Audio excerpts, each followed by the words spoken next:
What's up, everybody, and welcome to another episode of Scouting the Fins. I am your host, Hussam Patel. We are part of the 3 Yards Per Carry podcast network, also part of the 5 Reasons Sports Network. I'm joined by my co-host today, Coach and Eric. Gentlemen, how are we doing? Doing well, doing well. Excited to talk about a week 2 of camp that was actually, I know it's going to be a lot of talk about the secondary, but I think there was a pretty decent mix of good in there as well.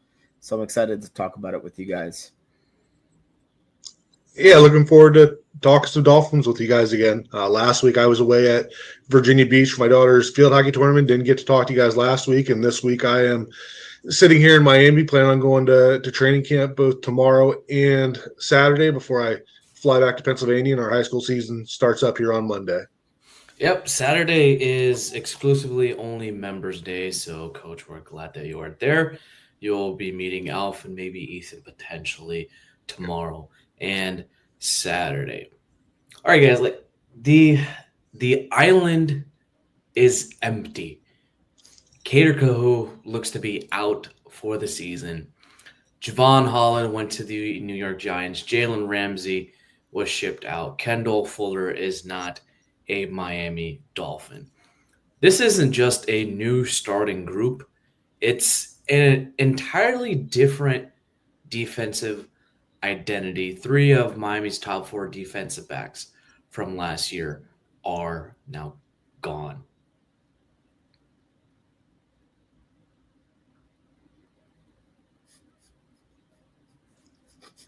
I thought you were going to lead into it by asking us something I didn't realize. Okay. Well, this was a pretty good exercise. You're like, yeah, I'm like, Nobody wants to jump into it. Yes. No one wanted to jump into it. This was funny. I was waiting for something. I don't know. Well, it's funny because this is probably the same amount. See, there he goes. He said, Dolphins defensive backfield has at this point. No, but it is a lot of new faces back there. I don't think that it's necessarily the worst thing in the world. Particularly now, granted, you never want to lose a player like Cater. I think we all expected Cater to be a really big part of what the secondary could be for this Dolphins team this year. But I look specifically at the safety room, and that's kind of where I try to find some silver lining in this situation, because I do like the group that they have there between Minka, between Ifeatu Melifonwu, Ashton Davis, Elijah Campbell, Patrick McMorris, guys like that in that group that I just knowing how important it is in an Anthony Weaver defense. If I had to pick one portion of the secondary to be weaker, it would be the corners, especially with the pass rush that the Dolphins could potentially put together this season. And it looks imposing in camp.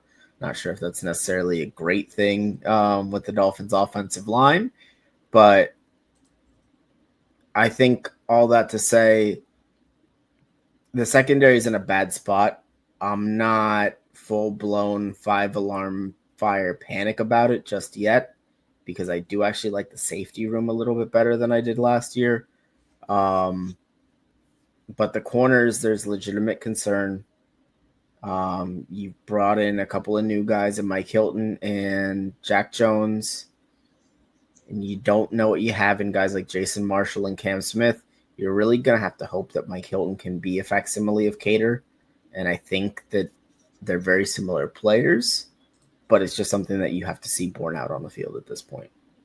Yeah, the ACL loss of Cater Kohu, not just do you lose a high energy guy, but you lose a pretty good tackler, one of your strongest communicators as well. Coach, if Mike Hilton steps in, is he exclusively going to be a full-time nickel? Because last year we saw Cater Kohu play the nickel, and then sometimes maybe 3 to 4 times a game on specific series or drives, we saw him rotate back to become the deep third safety. Can Mike Hilton do that?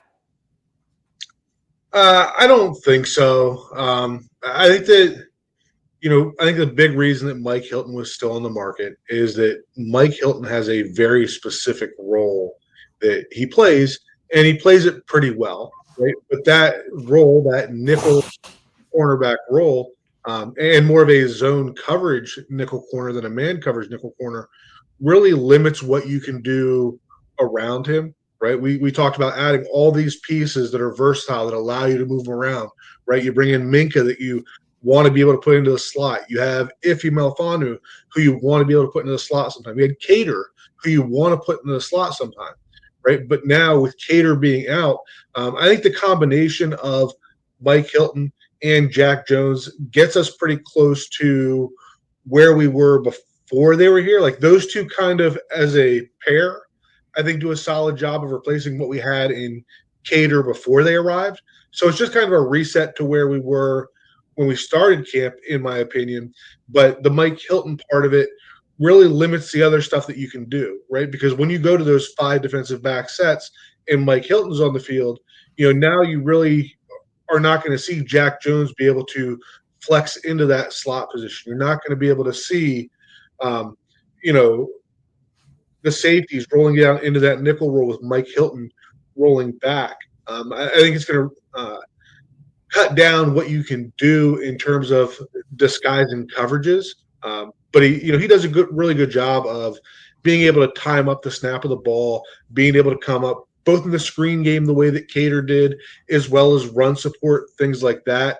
But I think the biggest change in the secondary today without Cater versus what it was before then is that you just lose some of that flexibility in what you had. And that might not be a bad thing so much because you know that Mike Hilton is going to man the slot, and that's one of the toughest things to do in a defensive backfield aspect of things.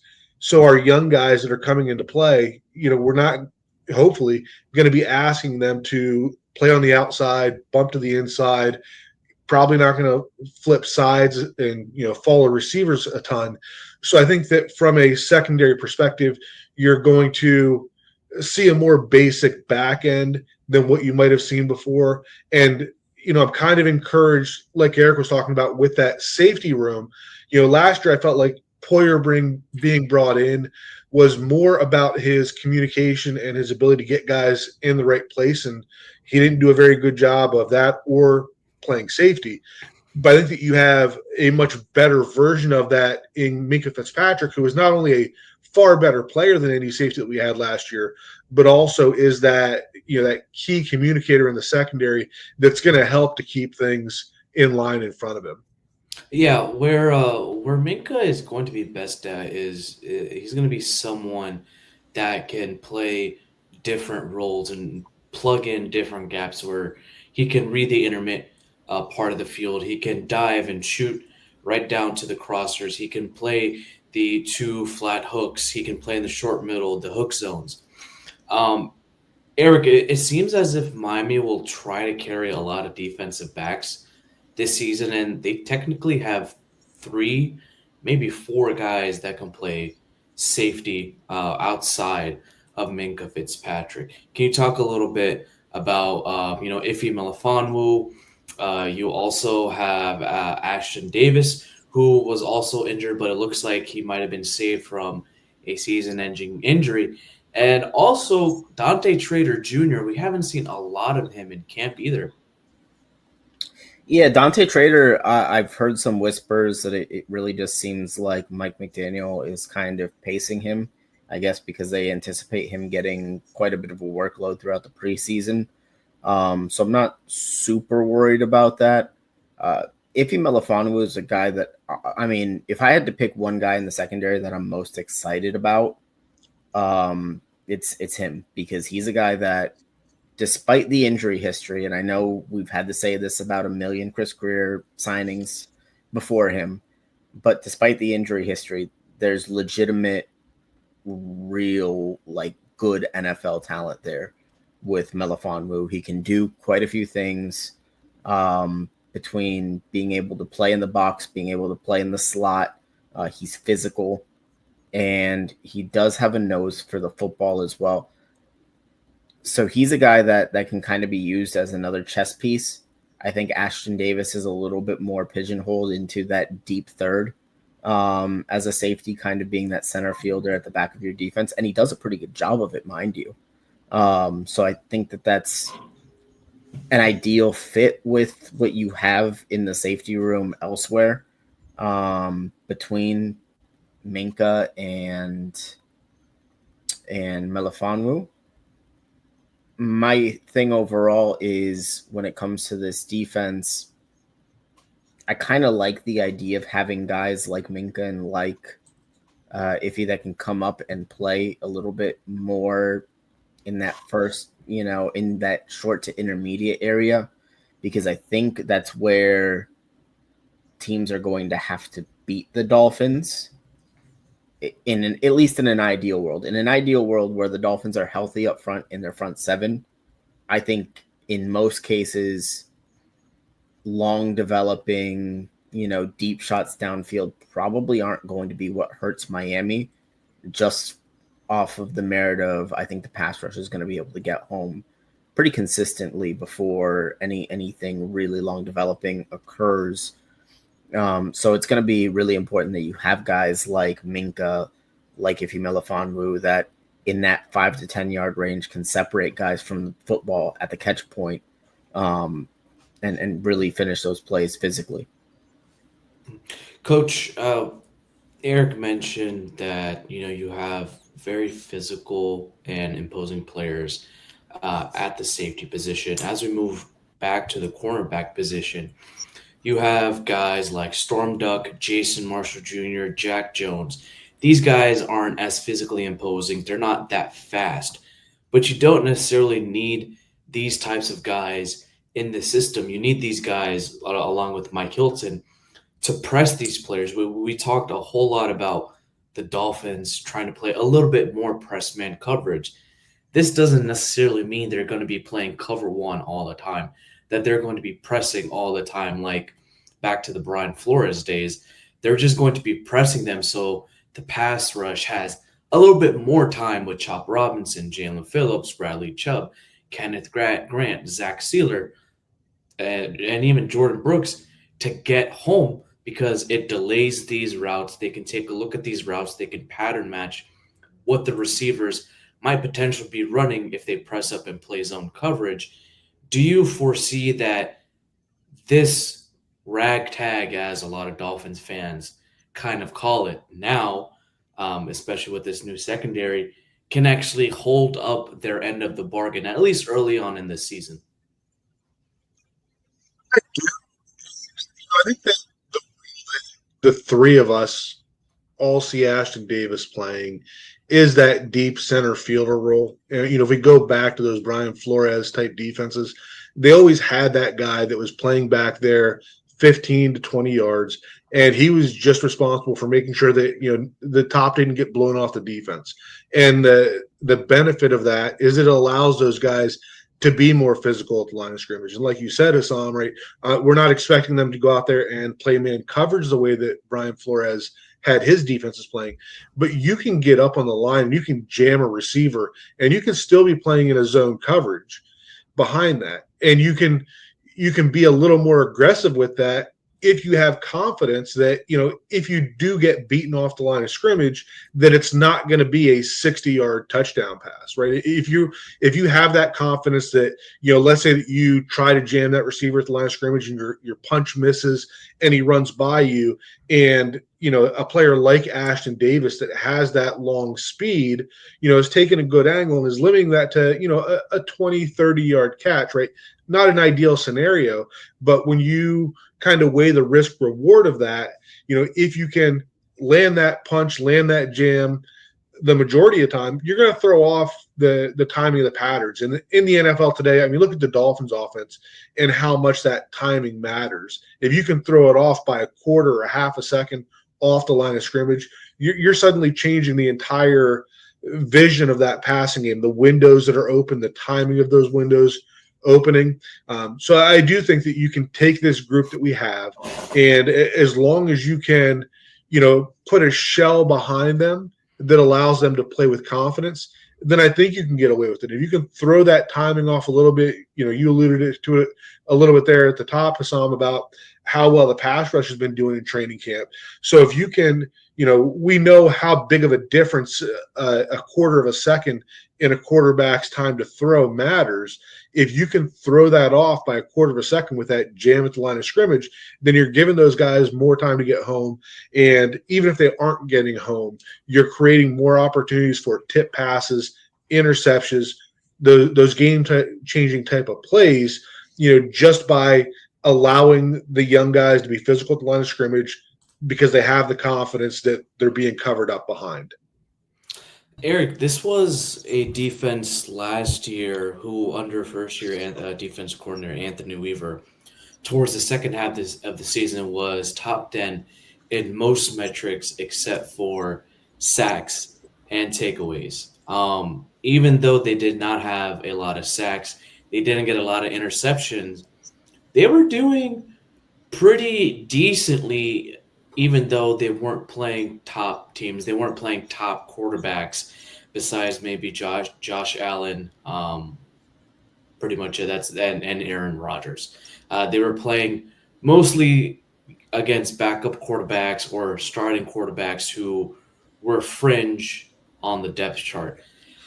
They're going to play a lot of good offenses this season outside of the defensive backs in the pass rush.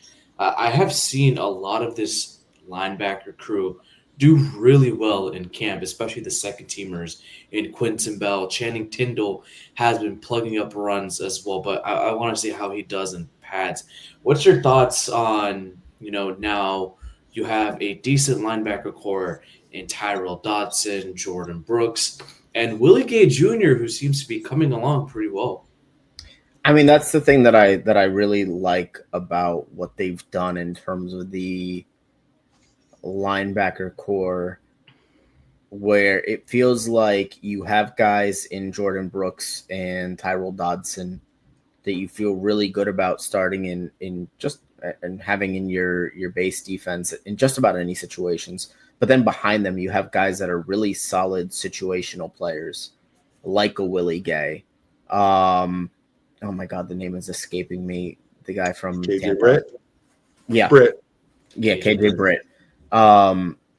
It's just that situational versatility that, in obvious passing downs, when you need a linebacker that's got a little bit more range and coverage, you can call on a Willie Gay. When you need a linebacker in those, when you need a run stuff, maybe Tyrell Dodson comes off the field and you bring in KJ Britt and it's him and Brooks.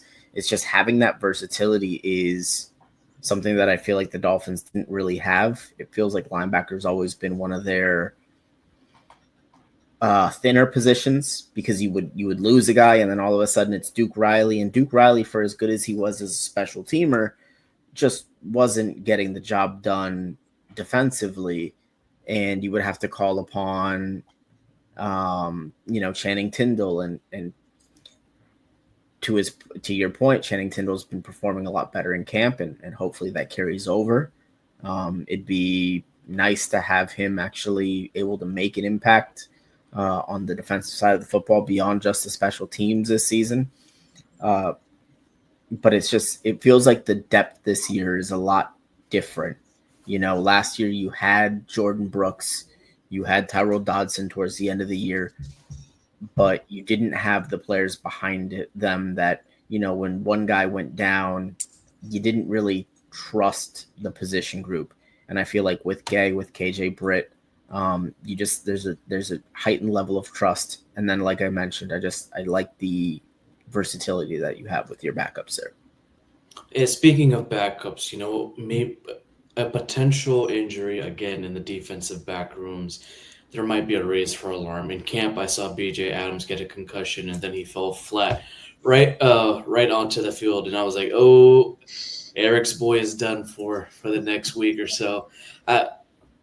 Let's say, for example, God forbid, if Melifonwu, he's still a potential injury risk. He's out for a couple games. Cam Smith somehow again tweaks his ankle or his foot. Ashton Davis, it takes him longer to progress. It's kind of concerning that they will have to rely a little bit more on UDFAs or even rookies like Dante Trader Jr., Cam Smith, BJ Adams, and Isaiah Johnson. Like those guys might legitimately get some snaps early on. Is there a cause for concern, especially with the earlier part of the season, Coach? Yeah, I mean, you always have the concern of injury. The thing is that I think that the Dolphins defense this year, outside of the cornerback room, really, because I feel like there is some depth in the safety room. You know, you still have a guy like Elijah Campbell that has come in and you play some solid snaps for you that's back there with the safeties as well. But when you look at the depth that they've built up at linebacker, the way that Eric was talking about, you now have, you know, when you're getting Chubb and Phillips back on the edge, you've got more depth there. Same with the interior defensive linemen. You know, that we drafted two guys there, three guys in there. So I think that, you know, when you look at injuries, it's usually not one position group, I feel, that's going to doom your team. Like it usually, when injuries become that big thing that derails an entire season, it's when you have the cornerback room that we have, and then you lose Bradley Chubb and Jalen Phillips, and then you lose your second linebacker, and all of that just kind of piles up. So absolutely, there is concern with not only the starters at the cornerback position, but also the depth there. But I think that the way that the rest of the defense is made up, I think that you have put yourself into a position where when you're only trying to cover up one position group instead of, you know, 3, 4, 5 guys that should be playing special teams, then I think that you're putting yourself in a better position to have success while covering up that position group. All right, we'll go ahead and end it out with our prediction round. Eric, we'll start it off with you. One surprise starter in week one. One surprise starter week one. In the secondary specifically, I will go with Isaiah Johnson at corner. I think he is going to be one of the starting boundary corners come week one. He was a guy that impressed at camp last year. It seems like he's been one of the better corners so far this season. You know, he's got interesting size on the outside. So I think he's a guy that probably just ends up standing out. I think corner is going to be kind of a revolving door this year. I get a lot of 2019 nostalgia when looking at the cornerback room because it's just you don't know who it's going to be week to week. And I don't know if that's a good thing or a bad thing yet, but I think Isaiah Johnson is going to be one of the corners that gets a starting nod next year, week one. Coach, one breakout defensive back that a lot of people don't foresee happening. A breakout defensive back that they don't see happening. Not a whole lot of options there, huh? You know, I think that maybe this is finally the year that Ethan Bonner becomes a real contributor on the field. You know, CK has alluded in the 3 yards per carry Discord that he had several injuries last year that really prevented him from being able to get onto the field, and that was the reason. So, you know, maybe this is the year that he's able to avoid those injuries. Seems like he similar to the way that Cater was really liked across several coaching staffs as he was moving into the starting role. And I'm not saying that Ethan Bonner is going to develop into that number one type corner that we saw Cater being this year before the injury. But it does seem that Ethan Bonner has gone through multiple defensive coaching staffs that really seem to like him. And last year probably would have had an opportunity to play significant snaps at the cornerback position, in 2024, but didn't because of the injuries. So maybe this is the year that he's able to stay on the field and is able to show what everybody has been seeing, during training camp and that the coaches have seemed to like about him. All right, Eric, Jack Jones, does he actually have a good contribution to the team, or will he become like his old self? Ah, man, that's I do have questions with him specifically. I mean, more locker room stuff, I think, than anything with a guy like Jack Jones. Um, I think it's on field. If you were to take that stuff aside, I think it's a good gamble because he's a guy that has had production in the past. It's hard to overlook the inconsistency, but I think when you have a room that's as unproven as the Dolphins room is right now, you take any production that you can get, even if it is in the form of a guy like Jack Jones, who is going to get burned quite a bit. But you mentioned, a little bit earlier that this is a team that was lacking in takeaways, and if there is one thing he can do, it is he will come down with the occasional interception. You know what? I'll say that he's better than anticipated this year. All right, last one, Coach. One name that won't be on the roster by week 1. One name that won't be on the roster week 1. Let's see. I'm assuming that you want a surprise here, so we can't go with the obvious ones. I'm going to go with, even though I have been a longtime fan, I'm going to toss Julian Hill out there, just because it feels like there's been a lot of reports of him struggling catching the ball at camp, and really haven't heard a lot of reports of him, fixing some of the issues blocking that he had last year. It feels like Pharaoh Brown has been a little more consistent. And then you have Hayden Rucci that has been getting some, pretty good camp reports as well. So if Julian Hill is not able to hold that starting job over Pharaoh Brown, and Hayden Rucci is able to close that gap, then that could be a player that's on the edge of the roster there.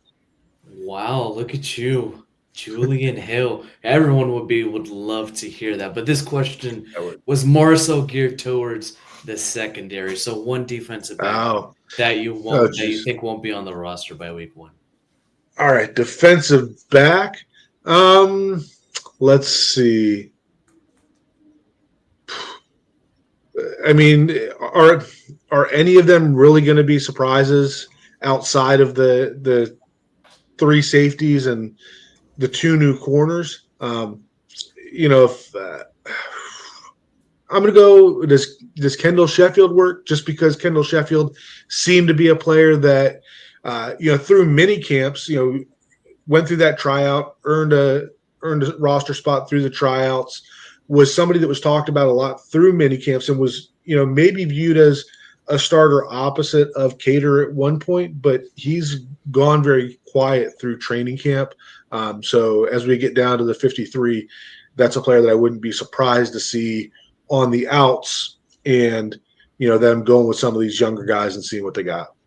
I will say I did notice Kendall Sheffield a lot. He wasn't making any splash plays, but he did have a couple of nice pass breakups. He was moving very fluidly, was matching up with the routes and pattern routing really well.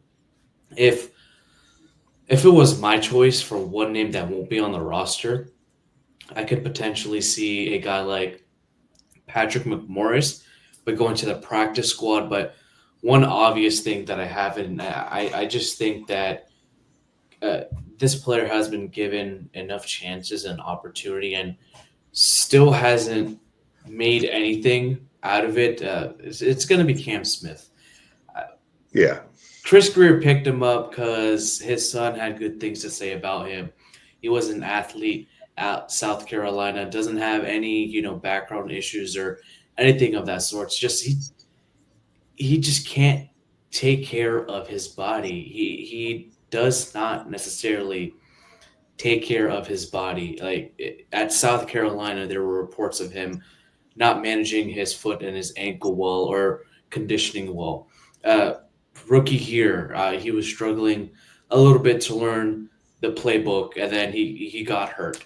Last year, got hurt early on, couldn't play as well. This year, you haven't really seen anything out of him. Maybe things will change in the preseason. Maybe we'll see a little bit different side of him. Maybe we'll see him get better throughout the practices and the joint practices with the Jaguars. But I just personally haven't seen anything yet with Cam Smith. All right, folks, that is all for today. Thank you so much for sticking with us here on Scouting the Fins, part of the 3 Yards Per Carry podcast network, also part of the 5 Reasons Sports Network. As always, y'all, go Fins.